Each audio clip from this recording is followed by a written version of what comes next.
Upgrades.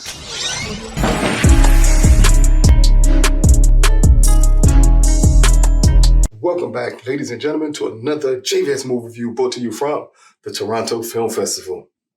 This film here, before this festival, I thought was the possible crown jewel of this festival. This is a film that, amazingly, a lot of people were talking about before seeing it and thinking, because of the story behind it, this could be one of the bigger films of the year.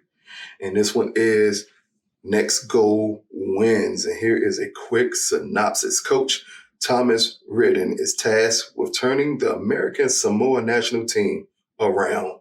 Considered one of the weakest football teams in the world, it's his job to turn them into an elite squad. And this one is directed by Taika Waititi and it stars Michael Fassbender. Next Goal Wins is a very serious story here. It has elements that are extremely intriguing for people.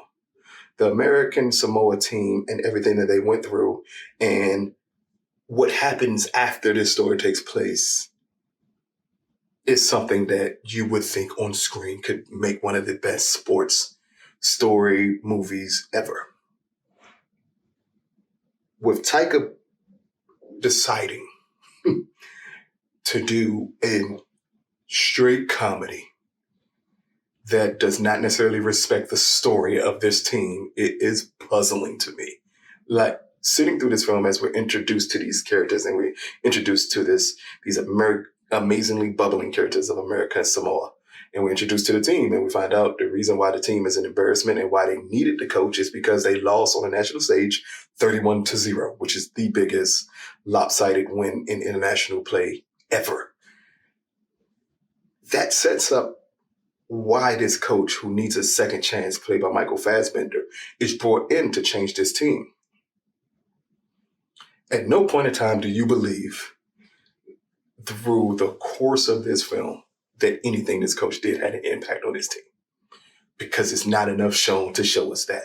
Instead, Taika tends to want to focus on the comedic elements of everything and to make everything into a joke. And it just feels like he didn't respect the story, which I know is not the case. I just think it's his sensibility on the way he does film. But it feels like, from an audience perspective, he did not respect this story, American Samoa. I mean, down to the first transgender athlete is on this team. That unto itself should be a story to tell. And while we do get this character on film, it feels like a shtick instead of you're playing a real person here. And Michael Fassbender as the coach, nothing here feels believable. That's the best way to put it. I can't think of anything else to say. Nothing here feels overly believable. But it is an enjoyable film for certain people. It has comedic moments that if you don't know the story, I think you'll laugh at it. I think you'll find it funny. It's in the vein of the 90s sports films. Air Bud or Mighty Ducks 3, 2, one of those Mighty Ducks, but not the first one. The first one is way better than this film, but one of those other Mighty Ducks films. Or it's a movie called Side Out. Also very reminiscent of that. Not the dramatic elements of that, because this one plays up the comedic elements way too much. But again, it's in those vein of these fake feel-good sports films where you get the underdog and the underdog succeeds. But normally in sports films, we get to see the work that the underdogs put in to succeed. We really don't get to see that in this film. It's the training montages in this film would make you believe this team doesn't still know how to play football or soccer, as it's called in America. You wouldn't believe that at all. And that's the biggest problem with this film. I didn't believe that this was an actual team. Meaning the way they structure this team in the film and the things that the coach does to build this team up makes no sense, because he literally taught them little to no skill in actually playing soccer. Down to a third act that is as silly as the rest of the film is.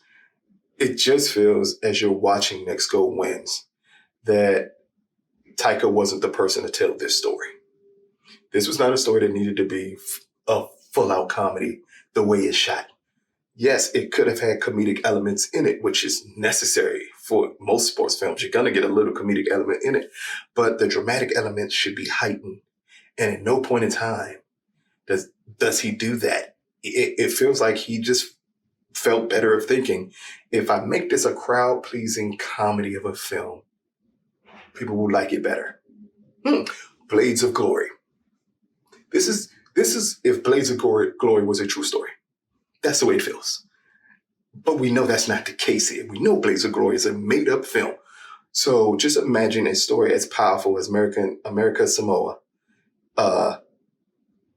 team getting together and everything that happened after the fact, having the first transgender athlete, having all of these amazing athletes on this team, and what happens to them after this coach comes in and changes their life. You would expect that type of story. Instead, you get a slapstick comedy that is as uneven and at times as unfunny of a sports film as you can get. And once you get back and you really realize by the roll of the end credits that this is a true story, it puzzles you even more that you got this movie out of that story.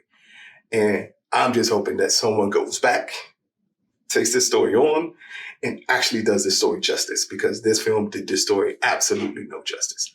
But Next Goal Wins, brought to you from the Toronto Film Festival.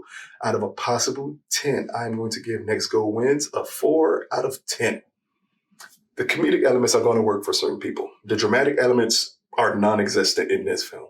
It's too much comedy. To me, it's almost too much disrespect to the American Samoa people in this film. It just makes it feel like their country is no better than any third world country in the world. That's the way it's portrayed here in this film.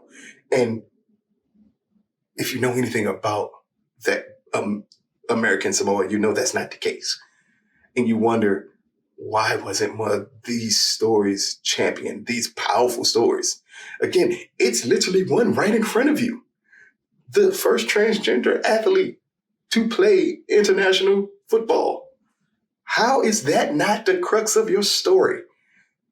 And even when you attempt to play up those dramatic elements of that character, it still comes across as so fake. And Michael Fassbender was not the actor to play this role at all.